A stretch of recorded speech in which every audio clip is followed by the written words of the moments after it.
I'm Eric. And I'm Connor, and this is a PIO vlog. The fire, what is the address of the emergency? What's on fire? Multiple calls reporting flames coming from the roof. LPD's arriving on scene stating fire in the stairwells as well. Multiple callers, flames seen coming out of the unit. Household parties trapped. There's an older lady that lives there. She's not seen. Right, medium-sized, two-story multi-family. We have smoke and flame showing. Alpha side.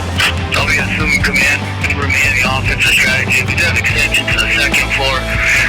Headed to the third. Let's go ahead and start a second alarm. 234, Tower 35, Ladder 12, along Engine 11, Engine 42, Engine 38, Engine 42, Medic 211, Medic 21, Battalion Chief 3, Battalion Chief 5, Safety 35, Netcom Op 3, confirmed multiple restructure fire. Hey everybody, welcome back to another vlog. You might notice that we're not in our office in our usual setting, and we are in Ford F-150 seats in the mock-up of an F-150 cab because we are somewhere that we have never taken you guys before. So exciting. We are in the CTC, the Command Training Center at South Metro Fire, and there's a good reason for that because Connor has been spending hours and hours getting ready to complete her Blue Card Command Training class. That is right, and I have been in here 2 days so far. It will be a third on Thursday of this week, and I did 50 hours of online Blue Card training for the Incident Command System. So learning everything from the communications to how a scene is run and all of the parts and how everyone works together on an incident, and actually putting that into a classroom setting as well as a simulation setting. So at one point this week, we are actually able to come into this room and the room right next to us, and we are running through scenarios as if it's in real life. So in the other room right next to us, we have everything from a ladder to different engines, medic units, and then here is the battalion chief seat. So you communicate and you make sure that everyone on scene knows exactly what everyone is doing and how to do the transfer of command for an engine crew on scene, then to a battalion chief. So I have been learning a ton, and it gives me an even greater appreciation for all of the different people on our department and all of the many roles that they have. So we will take you on a tour of the CTC since class is not in session today, give you the lay of the land, and then we're going to put a little pressure on Connor, and all of us are going to watch Connor go through some working fire scenarios and see how she does. So this is a mock-up of the front part of a cab of a Ford F-150, and it's to match very close to what the inside of a battalion chief and a district chief truck at South Metro look like. It's equipped with the seats, with steering wheel, with gas and brake pedals that correlate to a driving video game. So the expectation is when a scenario starts, whoever is playing the role of chief has to drive safely to the scene while they're listening to the radio traffic from dispatch and from the first arriving units on scene of a working fire. They're not allowed to write anything down. In fact, this command board will be off of the steering wheel the whole time, so they're only focused on driving. When they get to the call, the chief will fill the board out to the best of their ability based off of what they've heard. They'll set it down onto the steering wheel and get ready to take command, and at that point, that's when they start using the radios to do that. There's a lot of distractions in here, and it's meant to be that way. It's meant to be distracting, just like our battalion chiefs are faced with distractions on the road as they're responding to emergencies. Walking out of the battalion chief's training room, this is the main fire ground area. This is where all of the students will participate and play a different role in an incident. You can see the different labels on the wall, and that correlates to where they're going to be sitting and the role that they're going to be playing for the incident. We also have other plates that we can switch out so they're not just generic. They're actually units that are really at South Metro so that our crews can come up here and train in all kinds of situations, not just fire calls. Our Command Training Center instructors have this giant accountability board on the wall, and they will be monitoring the conditions going on in the incident, where the assignments are, and once the drill is completed, we'll have an after-action review where we compare what this looks like from the instructor's point of view to what it looks like from the student chief's point of view, and everybody will rehash what happened during the event and talk about what went well and anything that they can improve. This wall represents a memorial for our fallen firefighters at South Metro, and it was a way for us to help remember the people who have fallen in the past from South Metro, and reminds us of different ways that we can improve and learn from their sacrifice. In fact, we even have engineer Mike Freeman's spare set of gear in here as kind of a reminder to that as well, and the sacrifice that he made. So the decorations in here are more than just decorations. They usually all serve a purpose. So the things that are on the wall have meaning. They're important to what we do and to what the firefighters and chief officers are learning when they come up here. The rooms are labeled for different functions on the fire ground. So this is the staging room. If we have a major scenario that we're working on where we have a multiple alarm incident, the players who are playing the second or third alarm units will actually stand in this room, and this is where staging is located. And then between scenarios during blue card class, students will come in here with an instructor and do one-on-one practice before the group goes together and does a full-blown scenario. And of course, we gotta have rehab. So coffee, refrigerator, someplace to store some food, because a lot of times people are spending full 8 or 9 hour days in here doing their training.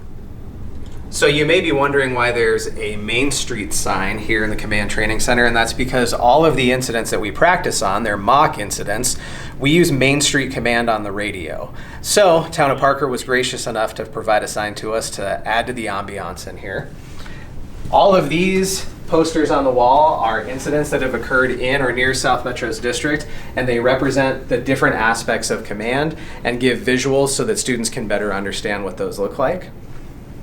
When we come around the corner, we've got the tech tender, and that's where extra batteries and some of the technology is located up here.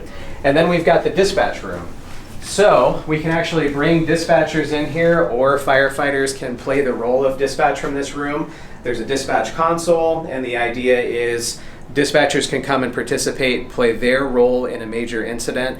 They're in a room adjacent to where the battalion chief room is, and so they can actually see the instructor back and forth through that fogged glass and do some non-verbal communication back and forth about how things are going or whether to speed things up, slow things down. So it works really well.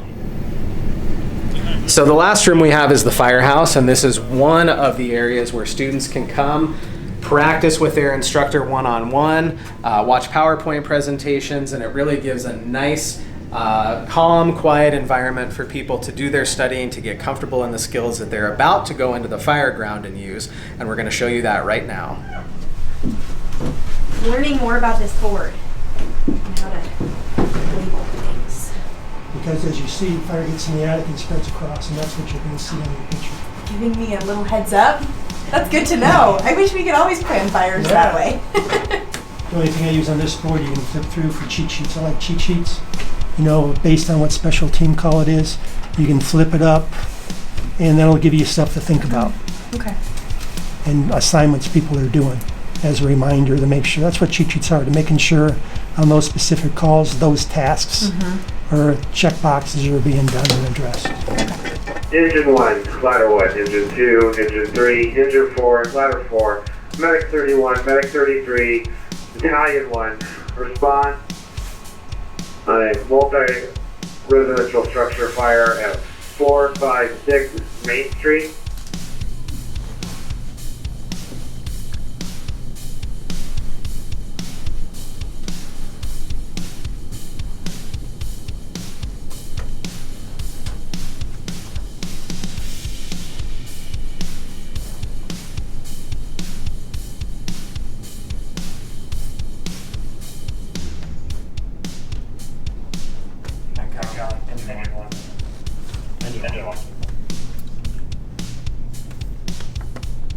Engine 1's on scene of a medium-sized, 3-story residential structure, townhome-style construction.